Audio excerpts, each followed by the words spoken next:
Did you notice the sharp uptick in sentiment and momentum in sports right now? With sentiment at plus 0.39 and momentum also at plus 0.39, this indicates a significant shift compared to the historical baseline. It's unusual and worth your attention, especially with 20 semantic clusters revealing diverse fan reactions. Our API provides you with this real-time sentiment analysis, allowing you to capture the pulse of sports conversations as they happen. Imagine building a feature that predicts fan engagement based on these spikes.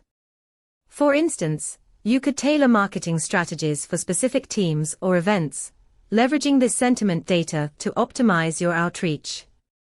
Ready to dive deeper?